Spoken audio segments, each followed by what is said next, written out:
In other words, he was largely on the defensive.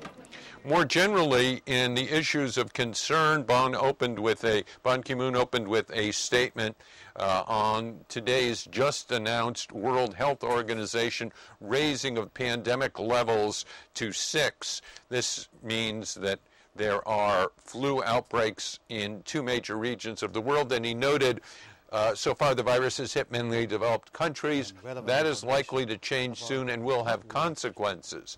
A developed area, Hong Kong, has more than 400,000 students out of school, and given their experience with bird influenza, the people in Hong Kong are very, very nervous. There is been outbreaks spreading in China. We now have 12 people announced as having died in New York City. And the Secretary General noted, logically, poor countries have less developed healthcare systems. We know that this swine flu H1N1 variety has hit young people as opposed to old people. The standard rubric, of course, in dealing with any kind of health outbreak is while you pattern your conduct on what you know from the past, you can never assume, NA never assume, that previous outbreaks will set the pattern for today. And as in the great influenza of the end of World War I, where it was old, weak, and sick people taken away, this influenza seems to be widespread but not very deep and hitting particularly young people. On the accursed questions of the world, the Secretary General danced around issues about Sri Lanka.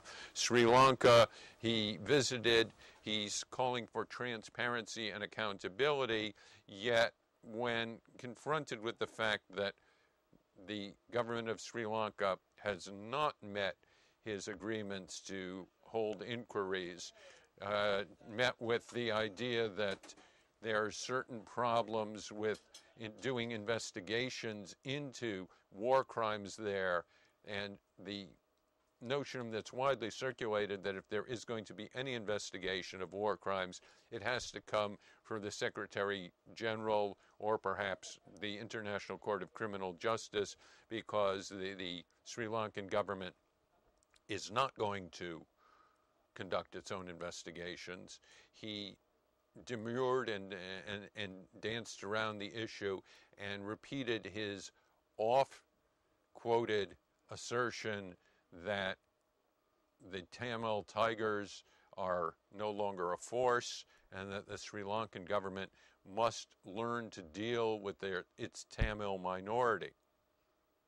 The most hard-hitting series of questions addressed problems in the Middle East. The Secretary General called the President of the United States' speech, Barack Obama's speech, in Cairo, Egypt last week, simply fantastic. He stated that he thought it increased momentum for progress on Middle East peace. He said that he intends to participate as a member of the quartet of organizations involved in the Middle East, that is the European conglomerate, the United Nations, Russia, and the United States, in a meeting in Italy soon, that he has met and been in touch with George Mitchell. Yet when pressed about issues of Gaza, he had little to suggest as remedies or solutions. He indicated that the UN did have an entire set of policies and projections and projects for rebuilding Gaza, but they were all dependent on Israel allowing building supplies to cross the borders. And as viewers of ICAStnews.com well know, the Israelis claiming dual use for things like reinforced concrete and brick building materials that might be used by Hamas to reconstitute rocket launchers has denied the most basic building supplies. So people are living in tents, and while food is getting in, building materials to restore their lives are not. And it's, as the Secretary General said, an ongoing tragedy. On other issues of significance, he said that he would not offer too many comments on pending resolutions before the Security Council on North Korea, although certainly here's a man who knows a good deal about North Korea, but he cautioned that the explosion of a second nuclear test on May 25th and the testing of rockets by the North Koreans destabilized not only the Korean peninsula, but a significant region beyond, which is something of a statement of the obvious. He made kind noises about an internal issue that's getting a lot of heat and attention at the United Nations, but is of little consequence to people outside this very insular bureaucratic realm that is the movement in the general master plan of the press into another building, and the heavy-handed bureaucratic machine which is trying to make everyone the same in keeping with what's called the greening of the UN, having opened office planning. But he promised that he wanted to help the press, something that he says repeatedly.